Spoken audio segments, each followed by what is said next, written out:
There was a time when life was like a suspense novel, when these rooms hid passing strangers on their long and dangerous journey home, when many never knew how it would end.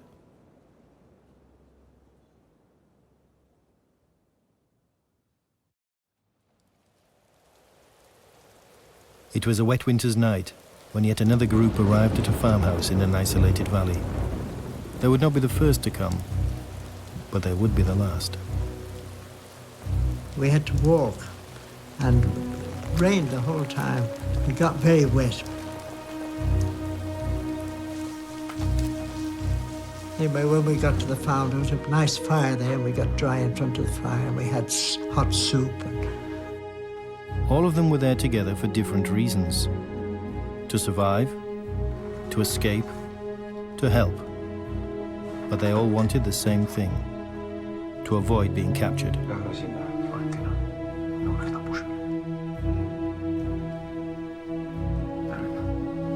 Tomorrow. We will try again tomorrow. Did you ever think, what if it hadn't been raining? Oh, yes, I've often thought that. We would have gone that night, and I'd have been in Spain the next day instead of being caught by the Germans. Yes, I'd have got home.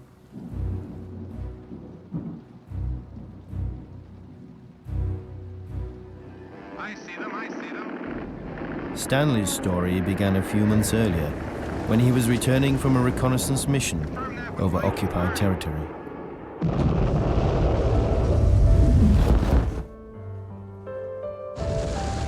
My pilot decided to let me bail out first, and then I jumped out and landed in Belgium, quite near to where my mother had lived. Anyway, I got help, and I went to Brussels. And I saw a little cafe, and I went in the cafe and asked for a beer. And she said to me, you're not Belgian. I said, no, I'm Dutch. She then spoke to me in Dutch. She knew some Dutch. And of course, I didn't know what she said, so I said, no, I'm English. I'm RAF. All right, go and sit over there, she said. Did that, and Maurice came in and made me absolutely welcome. Said, come over and you spend the night with us, and then I'll fix you up with my father and mother. And I spent a whole month in Brussels until they wanted to move us to Paris, where for the first time I met Day-Day. André de Jong, codenamed Day-Day, was 23 years old when Belgium was invaded by Hitler's Germany. After the Allied evacuation at Dunkirk, thousands of people found themselves trapped in occupied territory, desperate to escape. And many of those included the Allied soldiers who had been left behind. Eux avaient risqué leur vie pour aller jusque-là. Pour eux, qu'est-ce que nous étions? Mais ils venaient chez nous pour nous sauver. Et ils risquaient leur vie pour ça. It was around this time that Day-Day met another Belgian, Arnold de Pay, a young man who was already involved in clandestine activities. Arnold de Pay had the idea of helping people escape to England, and Day-Day wanted to help him. The question was how. With the Germans controlling much of the coast of Western Europe, it was impossible to cross the Channel. Heading south towards Spain and eventually Gibraltar was the answer. So Arnold de Pay looked to his contacts in southwest France and was soon sent to a house near Bayonne, the home of a Belgian family who had fled to France a few months earlier, the de Graves. Living under the same roof was grandmother, Madame and Monsieur de Grave, and the two children, Freddie and Janine. Un beau jour, j'étais à la maison et je vois un monsieur, une trentaine d'années ou 40 ans, qui entre et puis qui me dit simplement « Gogo est mort ». Je le regarde parce que je n'étais pas au courant, moi. Alors il voit que je dis « Gogo, c'était notre petit bulldog, petit moment qu'il est mort ». Alors il me dit « Votre maman est-elle là ?» Alors je dis « Oui, je vais l'appeler ». Et c'est comme ça qu'on a fait. Et ça, c'était Monsieur de P, Arnold de P. Gogo is dead. The name of the family dog was the secret password that opened the door. The de Graves agreed to help and soon strangers became friends.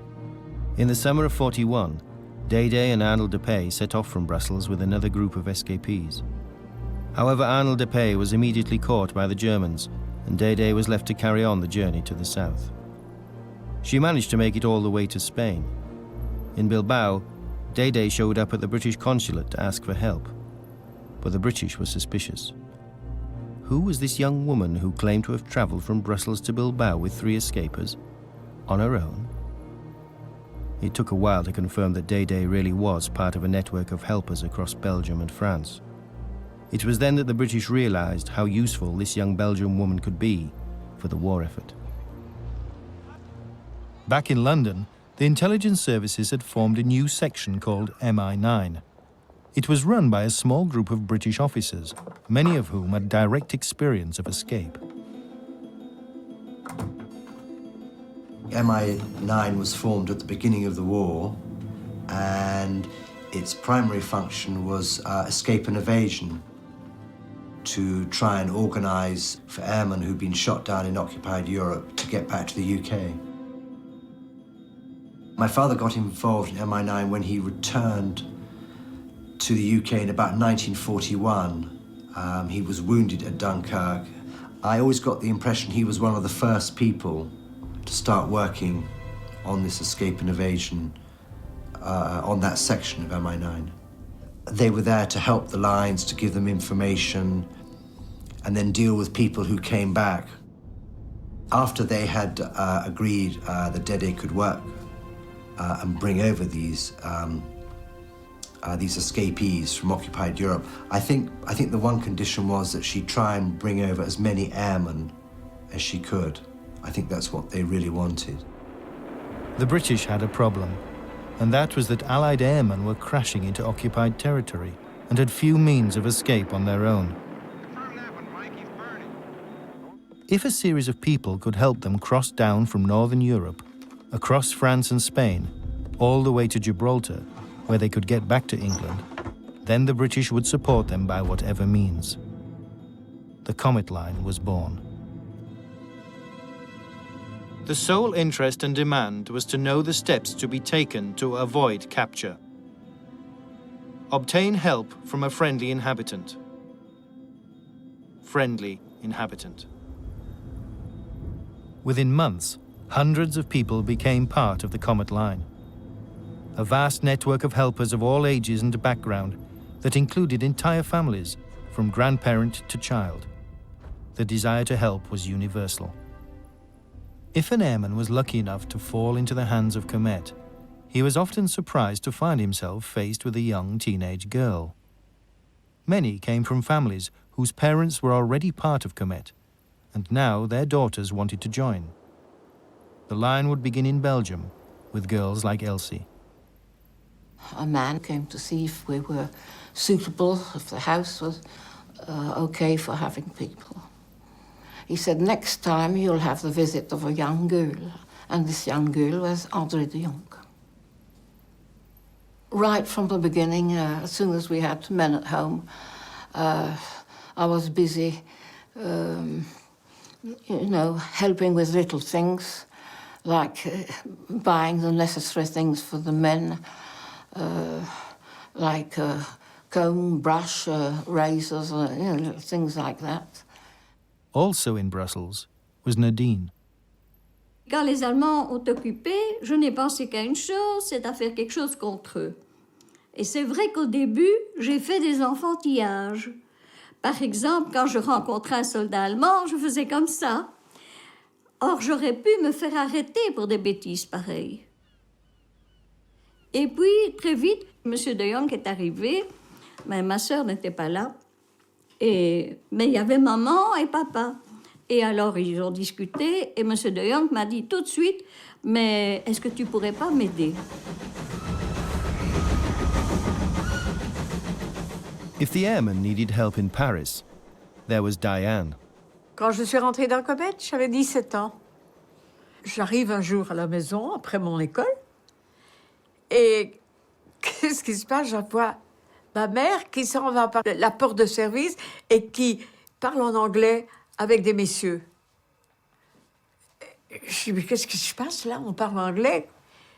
Et ma mère se retourne, elle entend que je suis là, et elle se met à pleurer, parce je la trouve occupée à cacher des aviateurs anglais et américains.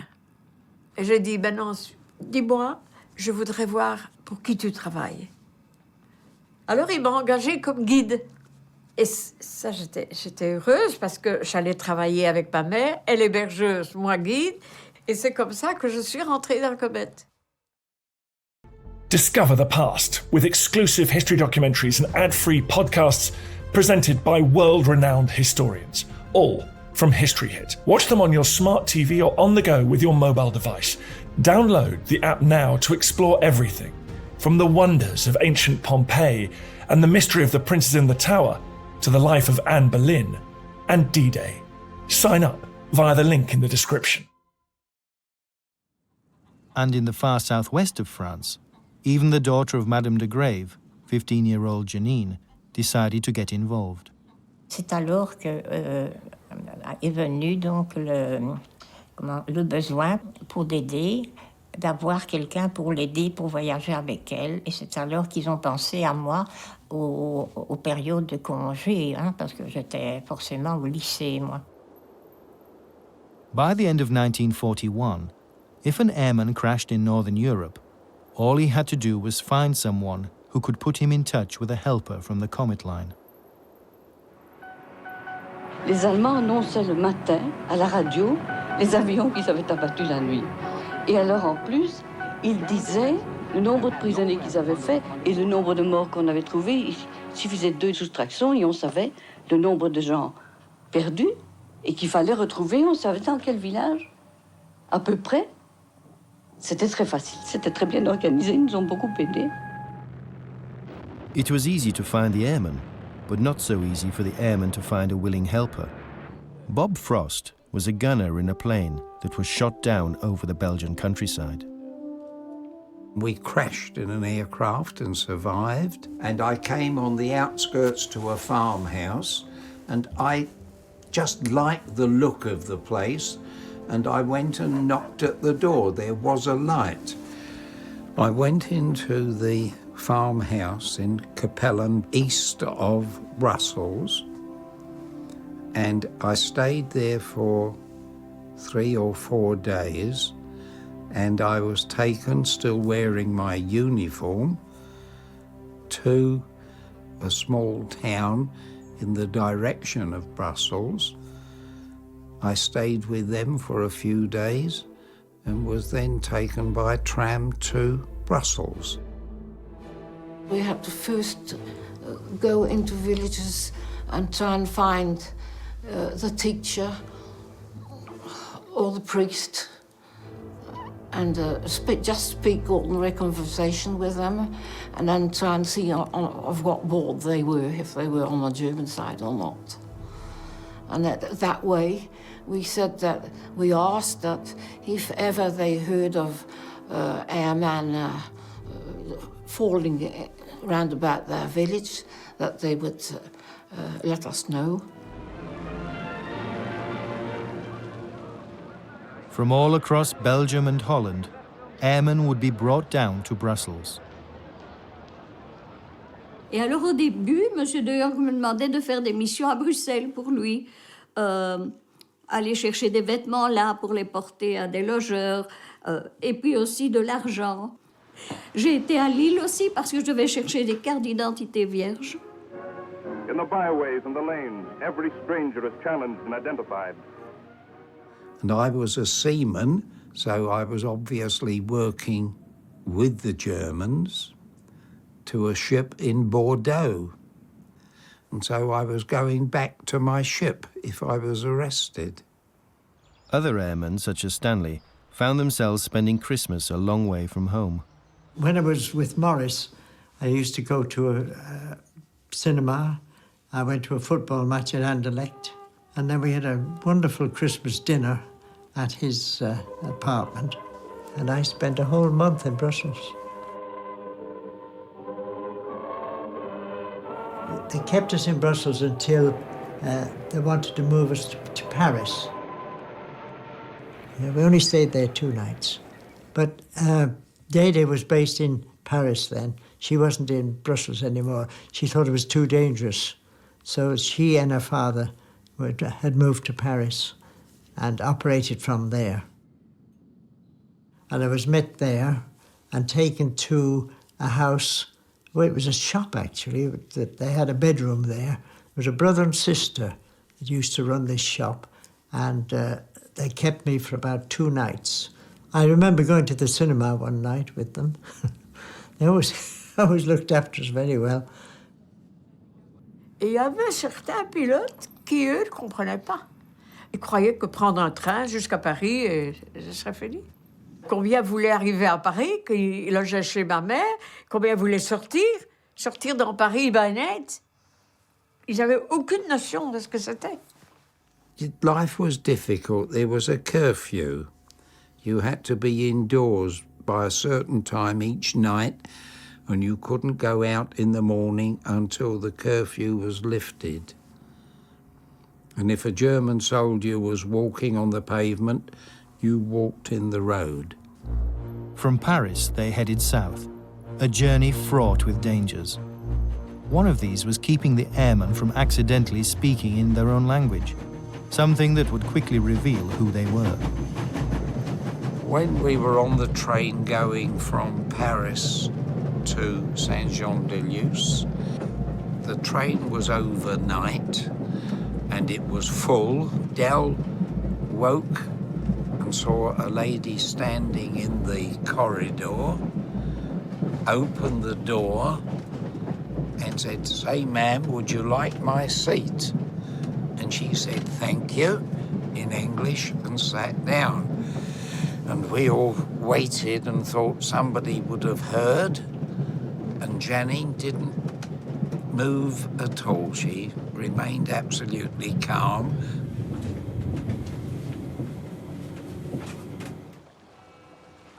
If all went well, the airmen would arrive in the southwest of France and the next stage of their journey. From the de Grave family, the network of helpers had grown. Early on, Madame de Grave had found an important collaborator, a Spanish exile who had contacts in the shadowy world of smuggling. This man was Alejandro Elizalde. It was here in Saint-Jean-de-Luz that Alejandro would meet with his group of friends. Ni San Vicente netxen bai, kusitutan amerikanoak eta Maritxunatol toietenak bai. Ziren bortz. Maritxunatol, San Vicente hoi Vitoriakoa zen, Hurtado Bilbaokoa zen, nera aite, eta Florentino. Pues etxeazara nigaten izen, baina nik ez nakien hor ziren. Ez dakitan baziren gizon batzuk, gero jakin dut zer ziren antzirenak. Altxatuek. Across the nearby border, Spain had only recently emerged from a bitter and bloody civil war. In every corner of the country, neighbor fought neighbor. Even Hitler's Germany would play its part, sending planes loaded with bombs over a small Basque town. With General Franco's victory secure, those who had fought on the losing side had nowhere to hide. And so they fled, leaving their homeland behind. Many exiles headed north to where the Bidassoa River divided France and Spain, surrounded by mountains. Once in France, they would survive in different ways. Two of these exiles were Florentino and Manuel. Both men came from a town near the border. Florentino was a mountain man and made his living from smuggling.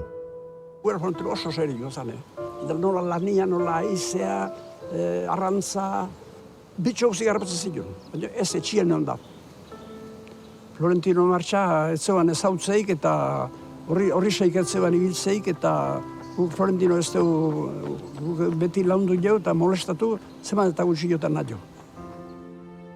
The other exile was Manuel Laburu. Manuel escaped the Spanish side, leaving his family behind, and found work as a farmhand. It was at a farm very close to the border, the home to a young widow, Francia, and her 3 small children. But soon after Manuel started working at the farm, war broke out in the rest of Europe. It wasn't long before his fellow exile, Florentino, became involved helping people escape the other way, across the border and into Spain. It was only a matter of time before Francia agreed to help. Manuel had warned her not to get involved. It was too dangerous. But Francia had to survive. And so did Manuel. Mais quand la guerre a commencé, je venais de perdre mon père. Et ma mère avait dû prendre un domestique pour l'aider aux travaux de la ferme parce qu'elle ne pouvait pas assumer toute seule. J'habitais ici avec ma mère, mes petits frères et sœurs. Et maman était une personne très, très silencieuse, très, très renfermée. Elle nous a toujours paru très, très triste, très, très accablée, toujours, évidemment. Elle n'avait pas d'argent, elle avait juste de quoi vivre, et elle avait 3 enfants à élever aussi. The farmhouse of Francia was used as a last stop in France for the Comet Line. It was the beginning of the last passage in their long journey, one that would take them over the mountains and across the Bidasoa River into Spain. Late in the night, Florentino would arrive, ready to guide his next group of airmen and their helpers. Florentino came as the guide to take 5 of us over the Pyrenees. He led the party. Dede de Jong brought up the rear of the party, and we walked one behind the other and kept going and going and going.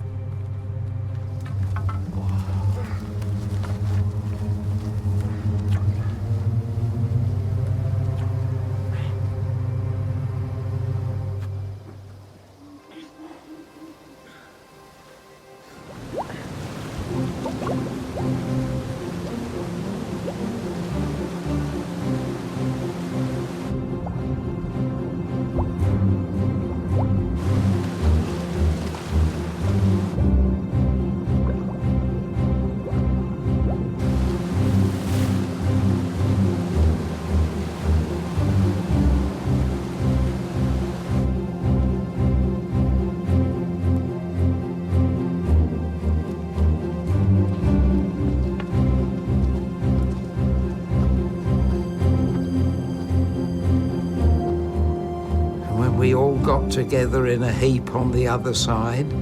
You could see the lights of Spain. And I felt then, I'm getting home.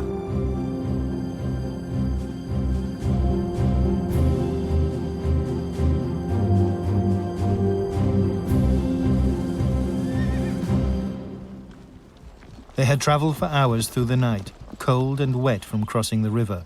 The men and their helpers arrived exhausted.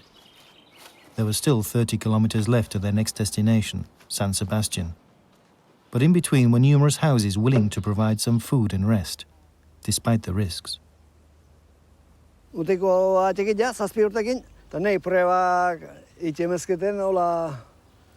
Zer lehengun bazenan, nuate... Gizon, eta nik satemenun, ez tegit ez nugu, signore. Ez tegit, dena ez tegit. Eta dede horrek, 10 pesta horrengatik ematen zin propina, gauza dekatzen isilik guzien julugo. 7 urteko profesionalinak, kontra handun. Salida noiz egiten zuten, gu askotan ez deetzen. Baina, ben martxa isiliken, eta alden isilenat, alden sakartik ondinin ibitzen zin. And a car came to collect us, a big Mercedes motor car with CD plates on it called Diplomatic. And we got into the car and went and said goodbye to Florentino and Dede de Jong. The Spanish side was unpredictable and dangerous. But if the group of escapers could make it to San Sebastian, the British would take over. Everything fine and dandy, safe at Gibraltar. Home soon, love to all, Bob Frost. Airmen such as Bob had travelled more than 1,000 kilometres. For some, it took more than 3 months, and for others, less than 3 weeks. It was a huge boost to the morale of their fellow airmen, giving them hope that if they were to crash, maybe they would be lucky enough to make it home. But most of the time, the airmen were not aware of the suffering that was going on behind the scenes. With so many people involved, it was impossible to know who was part of Comet for the right reasons and who was not. Whether for bribes, blackmail, or pro-German sympathies, there were always those willing to turn traitor. And so it was that the same young girls that helped the airmen escape to England were soon to suffer the consequences.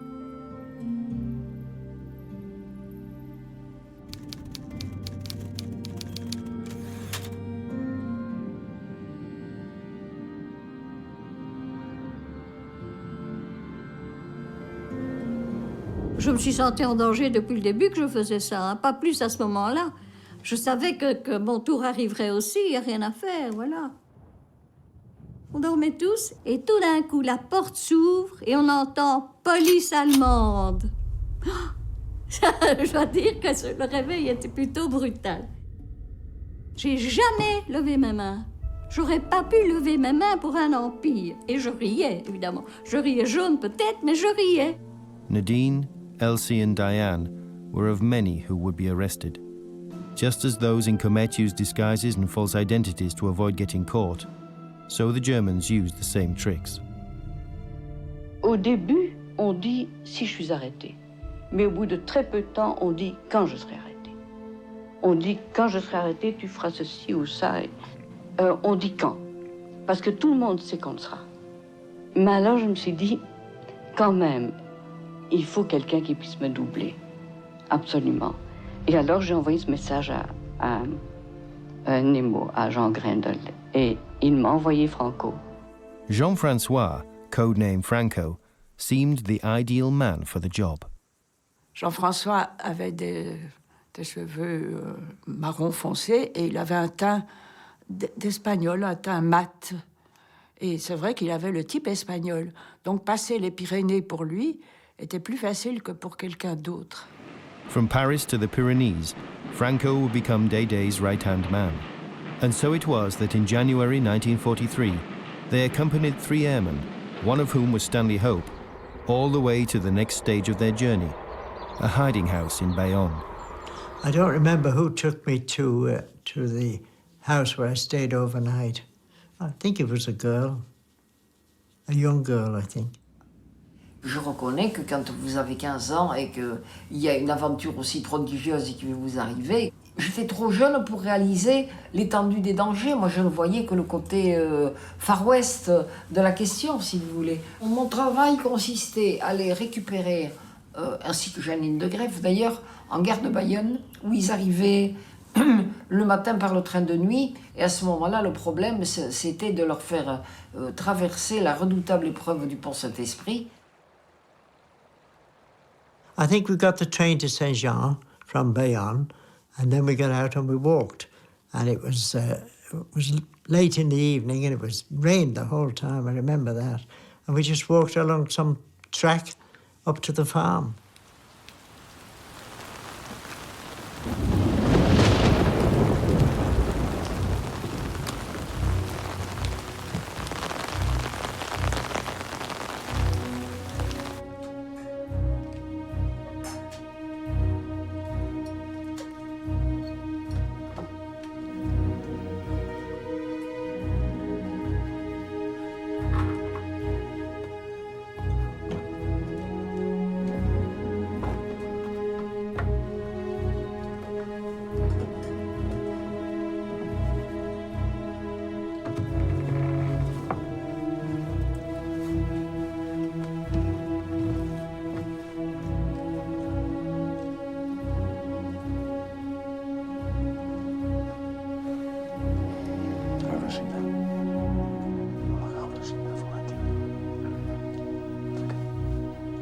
Florentino.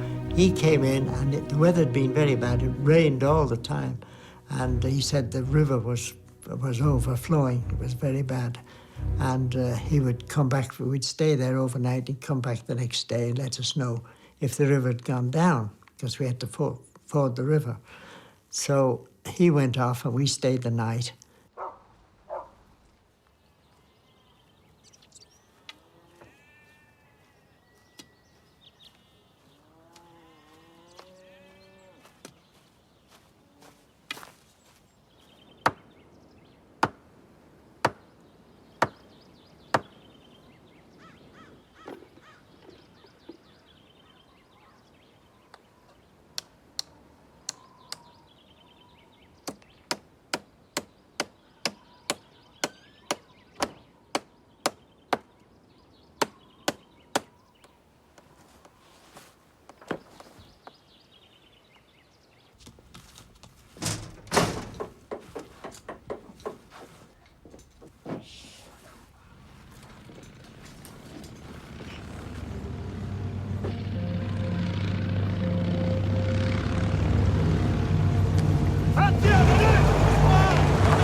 And then we were taken downstairs and lined up against the wall, Day as well, and threatened to be shot because they told us we were saboteurs. And then, as I say, one of the boys pulled out his identity tags and said we were RAF, so they didn't shoot us. It was touch and go, though. In a nearby farm to Francia lived the Lareccia family, who often passed on secret documents for Francia to keep. They could never imagine the danger their neighbor was in. Francia, asilotu zuten egunean, Donianen ginen gu, aizpakin, esne saltzen ibiltzen ginen, eta zaldikarroakin heldu ginen etxeat eguerditan, hemen arrastaz egintuzten. Eta guri bagintuzten mana Donianen, hotel eskualdunian, postatiki bat, guk horratek hartzen gintuen, zen Donianen baitzen hotel bat, iten zuena pixkat hori, resistantz hori.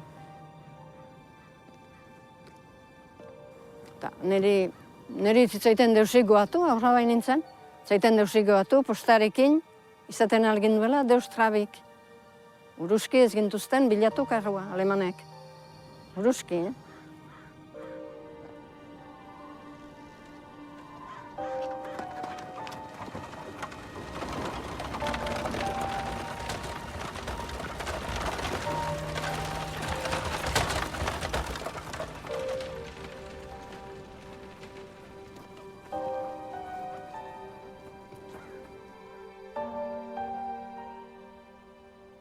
Six people were arrested that winter's day: Day, Stanley, Francia, Manuel, and 2 other airmen. What happened at the farm would have almost immediate repercussions.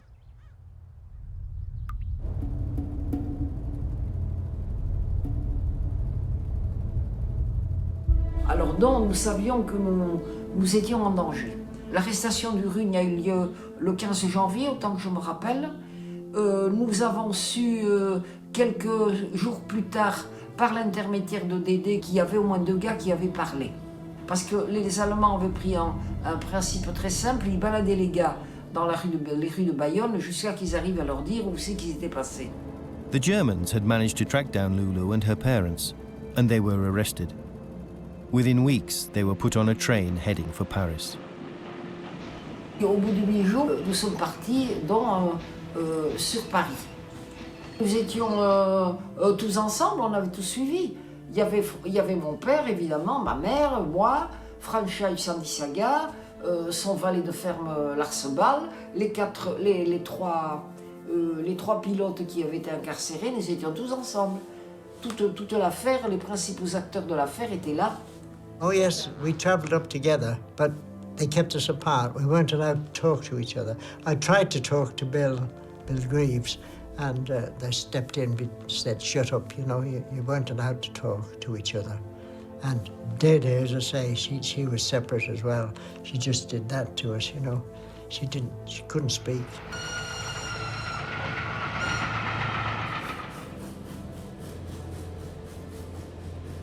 They arrived in Paris scared, wondering what would happen to them next. London calling in the home, overseas and European services of the BBC. When Dede de Jong was arrested and her father shortly afterwards, they were very despondent, MI9, but they knew the line would reform. So whilst it was a pretty black day, I don't think they ever felt it was the end of the Comet line. I've read would send people out, help with the lines and everything. And I dare say they helped some of the lines, you know, with radios and with money and what have you. Jacques Legrel was a lieutenant in the Belgian army when war broke out. He left his young children behind and headed for England. From the beginning, he was trained as a wireless operator for Comet and sent back to Europe to act as the main link between MI9 in London and Comet in Paris. Et de là, on l'a renvoyé en Espagne. Et puis, il a retrouvé Franco, je crois, à Saint-Sébastien. Franco n'était pas heureux du tout de voir arriver un envoyé de Londres. Non-stop lui a fait traverser les Pyrénées dans l'autre sens. Et arrivé à Bruxelles, ils ont commencé à s'apprécier mutuellement. Franco lui a fait promettre de n'envoyer aucun message à Londres.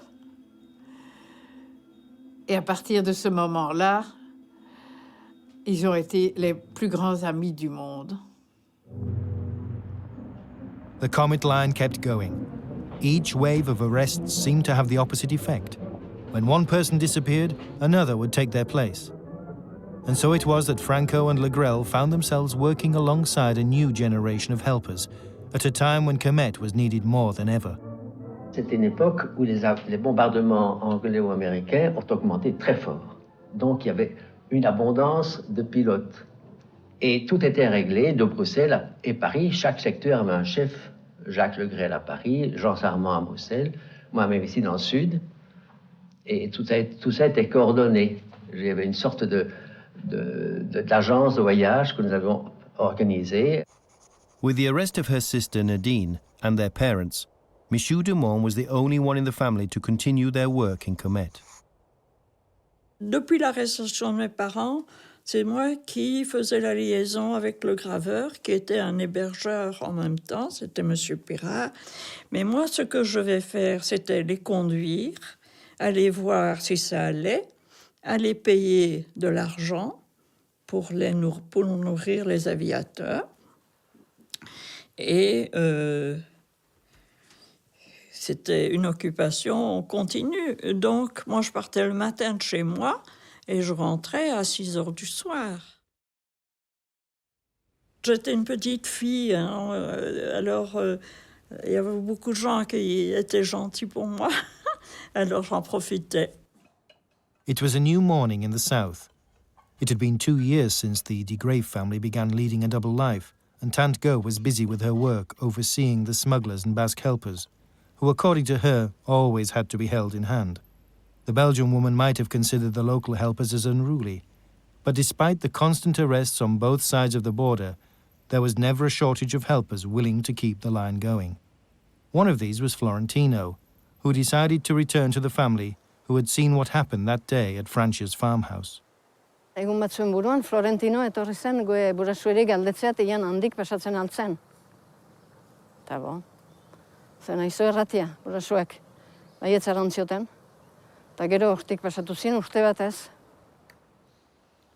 Burasuek hartu zuten irrisko handia, ikusi Frantzia nola eraman zuten, eta gero segida hartzia. Burasuek behar zuten kuraia, Franco and Legrel had succeeded in reorganizing the line. From north to south, Comet ran like a well-oiled machine. Working at full capacity, the last 6 months of 1943 were the most successful time ever for Comet.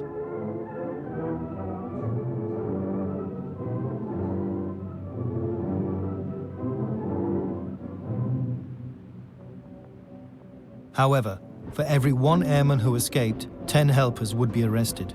This was the harsh reality of working for Comet. It seemed like a pattern had formed. For a while, things would go well, but sooner or later something would happen. And the question was always, when? On était chaque fois un peu drogués quand on apprenait que l'un de nous était arrêté. On pensait à la famille qui laissait, si on pouvait faire quelque chose, et puis on continuait. Back in Paris, the inevitable would happen. It was almost exactly a year to the day since Day was arrested at the farm, and now the work of her successor Franco and his partner Legrel would come to an end.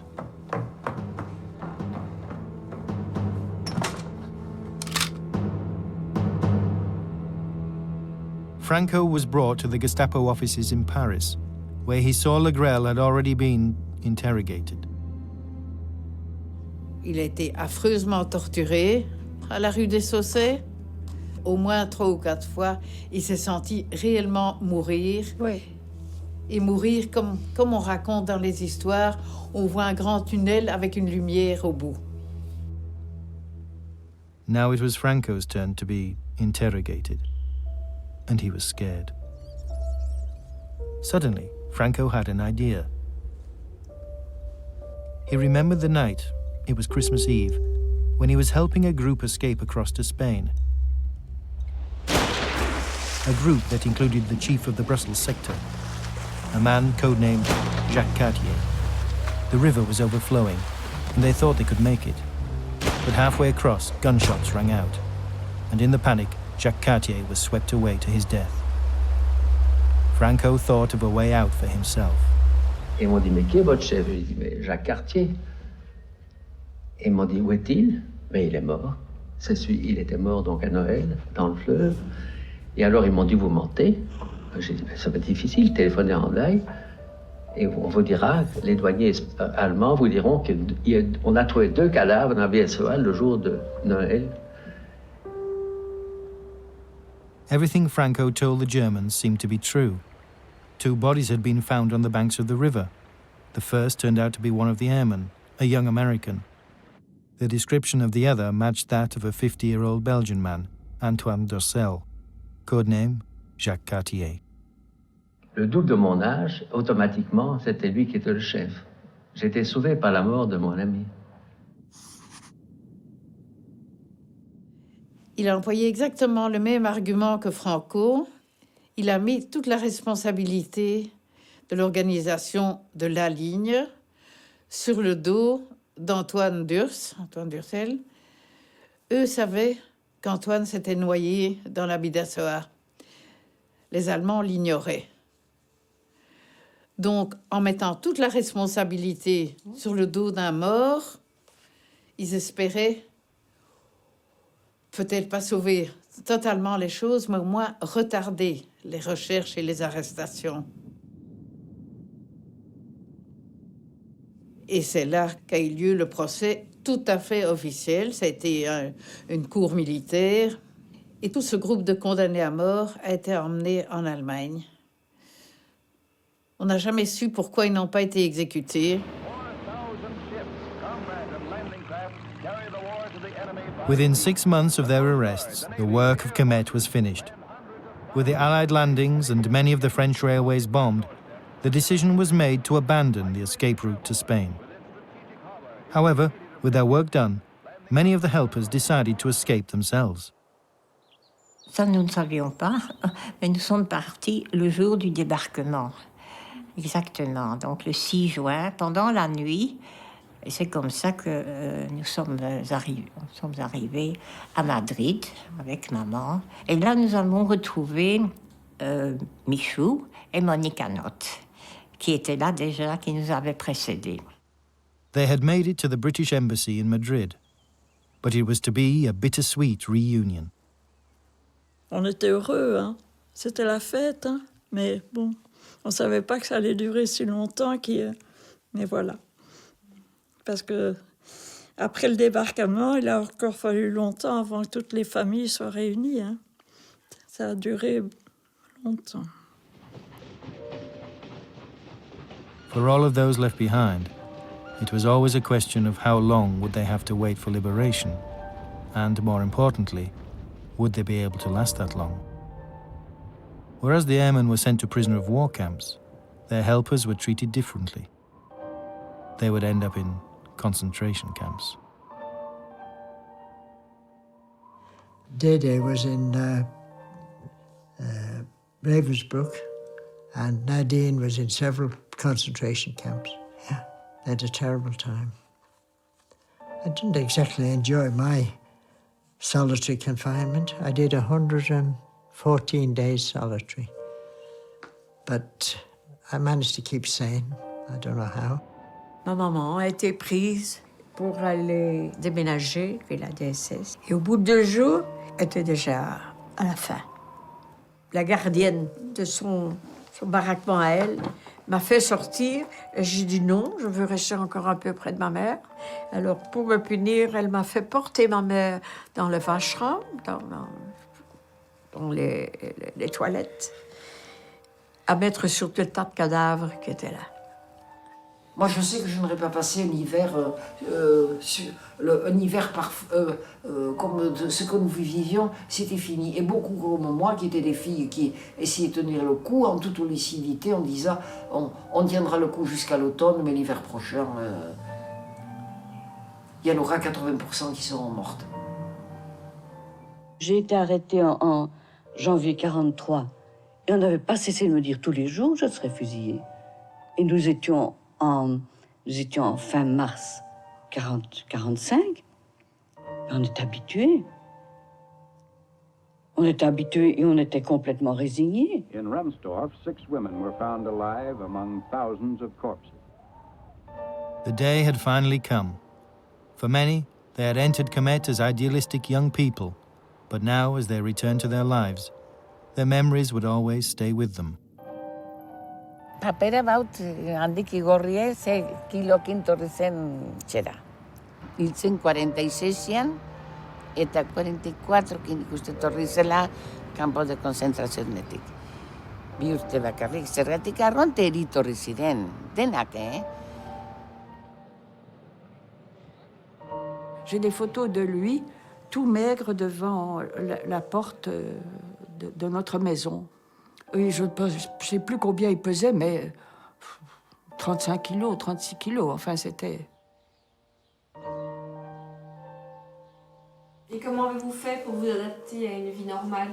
Oh, tu sais, ça vient tout seul, hein, je crois. La seule chose pendant très, très longtemps, quand je partais en voiture, j'étais toute heureuse et puis tout d'un coup, j'étais toute triste parce que je pensais à toutes celles qui avaient rêvé de ça et qui ne l'avaient pas fait. Ça a duré très longtemps, oui. In Francia's farmhouse, the rooms lay empty. The farmhand Manuel was right. Working for Kemet was a dangerous business. Out of the 6 people arrested, 2 would never return home. Manuel died in a concentration camp, and Francia met her fate a year later. On nous a dit qu'elle est morte de maladie, là-bas. On l'a achevée, on l'a tuée à coups de pioche sur la tête. Enfin, elle a été dans un état de faiblesse terrible. Enfin, certainement qu'elle n'avait pas longtemps à vivre, mais on l'a achevée. Francia's 3 young children would never see their mother again.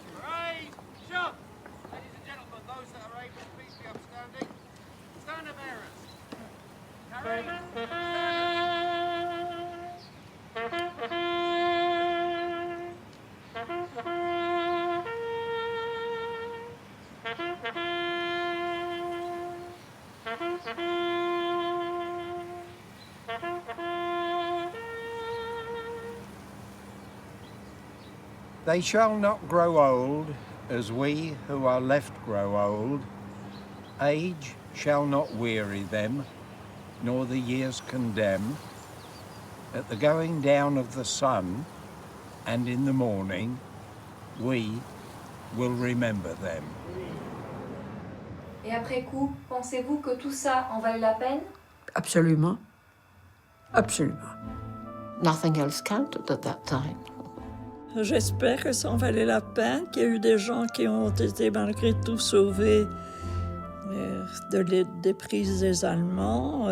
Je sais que je ferai la même chose. Que ça en vaille la peine ou pas, je le referai. Ça, c'est clair. Si elle l'a fait, c'est qu'elle pensait que ça valait la peine. Nous, on ne peut pas juger. Florentino, larru horri jaio, eta larru horri gil. Pobria jaio, eta aberatsa hil. Zer esan dizut hortik aurrea. Beha naizun bere gustua intzun. Da ez da aberastasun txarra. Onikian amak erten zion, eta kustizu ze torri zaitzun politikekin, eta bai, baino berriz igual ineinun. Horra, hoi erten zuen. Zerran behar zuen, aguantatu. Non, je regrette rien. Mais parce qu'il est revenu. The thing that I think of most is Morris being shot for helping me.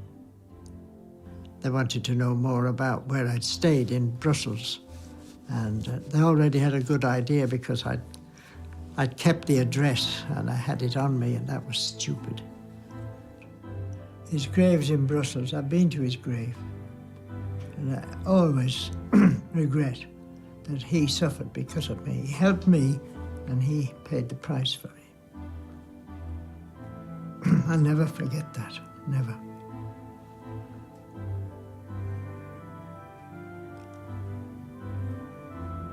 If he had lived, it would have been all so much worthwhile, you know.